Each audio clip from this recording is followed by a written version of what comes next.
place our awareness in the area of the heart. Take slow, deep breaths.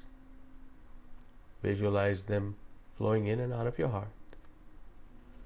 Breathing a little slower, a little gentler than you normally would. And just take these slow, deep breaths.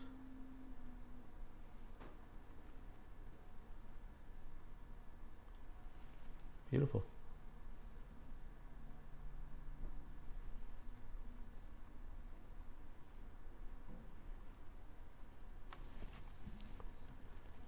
And just keep your awareness placed in the area of your heart.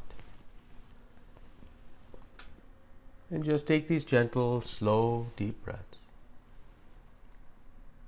And visualize these flowing in and out of your heart.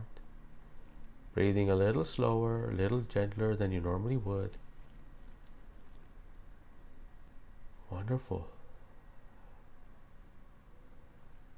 Just allow these breaths to just gently flow in and out of your heart. And just experience the silence around you. Just experience the space around you. And in that space, experience the love. The love that binds the atoms together in your body. Tune into that love and just experience that. Slow, deep breath. Visualize these flowing in, out of your heart. Breathing a little slower, a little gentler than you normally would.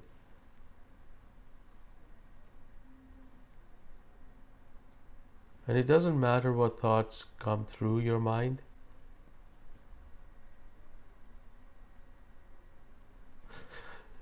Allow those thoughts to just pass through. Just be an observer of these thoughts. It's okay to just observe.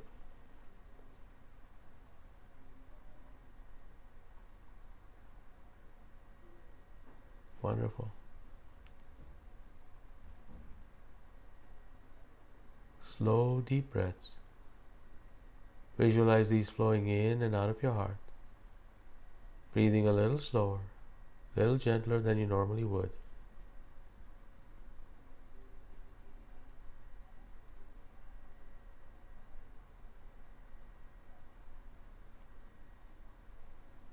Just slow it down.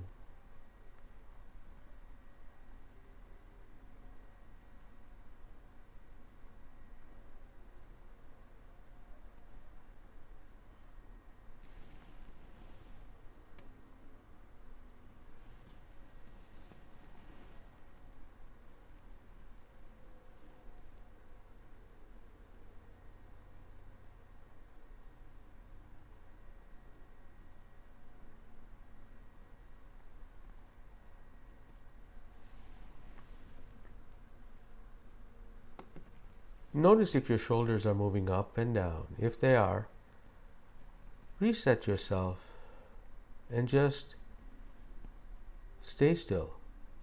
These breaths need to be deeper but not laborious.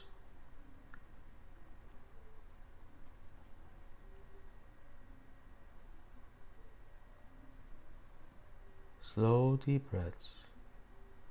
Visualize these flowing in and out of your heart.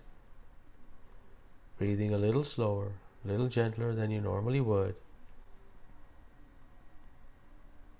And just become familiar with the space around you.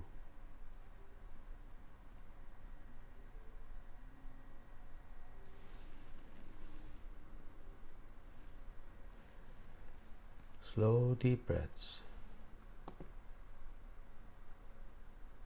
Wonderful. Well, thank you so much for joining me this morning. Appreciate your presence here as always. Thank you so much. And today's topic is interesting. Yes, Lou, we have started. Thank you for your comments there, Lou.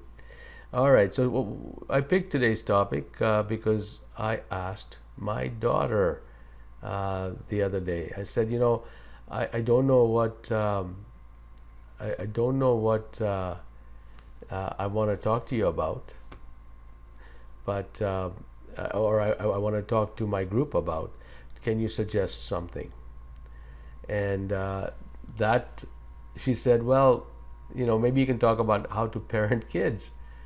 And my response was, okay, well, tell me how I parented you, and which part did you appreciate? And basically, what she said to me inspired me to do today's session. And so I'd like to share with you what she said to me. But while I'm doing that, I would love to have you share with me what is it that your parent, your kid might have told you, if you would imagine, or if you had asked. What my child told me was something very interesting. She says, well, I like the way you basically guide me and tell me this is the thing, this is your opinion, this is how you want us to do things. But then you leave us alone to chart our own course. You leave us alone when we choose not to listen to your advice, because we want our own independence. We want to experience life ourselves. And of course, I was doing that, but I had because I know that with teenagers, you really can't control them. You can't even control your own actions sometimes. For teenagers, the controlling action is more of an unbalanced masculine kind of attribute that we have, that because we try and control things. And so when we give advice, we tend to inspire, and then we step back, just like when we're doing these breathing techniques, where we say the thoughts are coming by, and our inclination is to go and control those thoughts and stop them. And that's essentially how we lead life, is we try and control these thoughts, and we try and stop them. And with teenagers, we try to control them, we try to stop them, we try to ground them. And of course, there's a place for grounding them, there's a place for doing all of that. But there's also a place for providing that parental advice that says, look, we trust you, and no matter what steps you take, we will always be here for you. That expression of love and trust in a child is the most important thing that we can give. And this is what my daughter told me really helps her. Whenever she gets into trouble, she doesn't hesitate calling me. She knows that I won't say I told you so. She knows that I will do nothing but just hug her and just love her from the bottom of my heart and give her more advice. And then I would let her make her own mistakes. There's a fine balance. How many mistakes can we let our children make? But also the fine balance is also how much of our own emotional fears do we want to impose on our kids before they've had a chance to experience life. It's a simple situation as if I had a bad experience, going over to my friend's house and having an overnight stay when I was 14, and my child wants to go and stay over at her friend's house. Well, I'm going to be putting those emotional fears on her before she's had a chance to explore and experience an alternate reality. I've imposed my reality on her in this case. So I just wanted to share with you that it's okay to be perfectly imperfect. Your child does not expect you to become a perfect parent. They expect you to become a compassionate parent. And sometimes with compassion comes vulnerability and admitting that you are wrong. And I've had to do that many times, and I've got a very strong bond with my daughters. So thought I'd share that with you. I'd love to hear your comments on this after the next segment. But I wanted to share with you a study that was done, or a report that was written by Psychology Today. They basically said that young people with high emotional intelligence, and that is the emotional intelligence where they can express their emotions without losing control of their emotions, they earn higher grades, stay in school, and make healthier choices. I know both my daughters are experiencing this in university right now, so I'm very proud of them. And I wanted to share this bit of wisdom with you, just so if there's anything that you can take from it, I would be honored if you would. If those of you who are in Calgary, this particular February 13th, that would be tomorrow, from 7 to 9 p.m., we are actually having a special parent evening, and it's free workshop to show you how you can build emotional intelligence with your children. We have an expert coming there to speak about that. So I hope you can join us if you are in Calgary. Wonderful. Well, let us now continue our segment and begin to take it one more level, called the quick coherence technique. So let us place our awareness in the area of our heart. Take slow, deep breaths. Visualize these flowing in and out of our hearts. Just take those slow, deep breaths that we did earlier. Slow, gentle, deep breaths.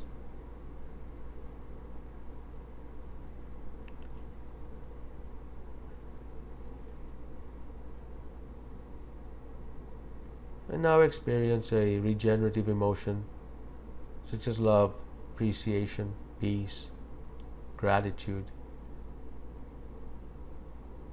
And just draw that into your heart. Recall a time when you felt those things. Imagine a time where you will feel these things. Either way, your body doesn't know the difference, whether it's in your imagination, in your memory, or you're actually experiencing it in front of you right now. So allow your heart to feel these amazing emotions, which then get imbued on your blood, which carries through the rest of your system, pumped by the heart. Slow, deep breaths. Visualize these flowing in and out of your heart.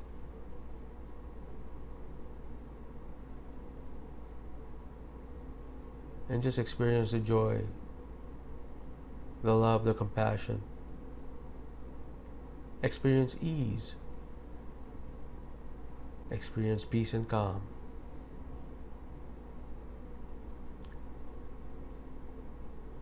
And just stay with this amazing feeling,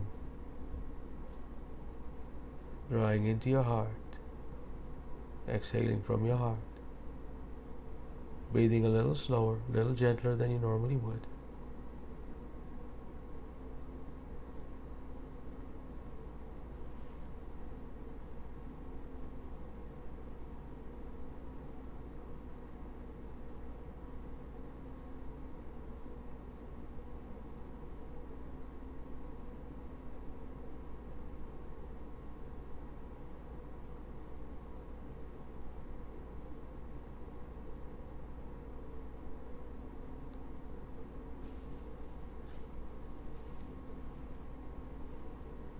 Just notice if your shoulders are moving up and down.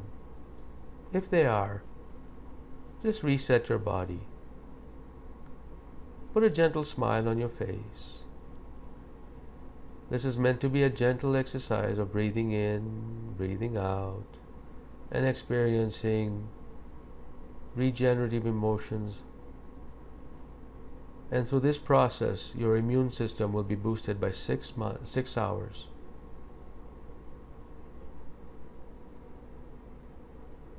It's amazing to be able to start with a high immune system, kickstart your Monday. Beautiful. Continue to take those slow, deep breaths. Visualize them flowing in and out of your heart and experiencing regenerative emotions.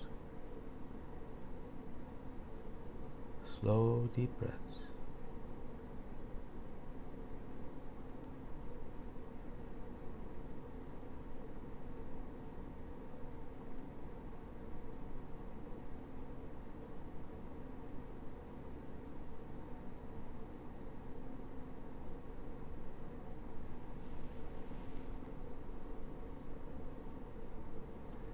Excellent. Thank you so much for participating in our Monday morning espresso shot today.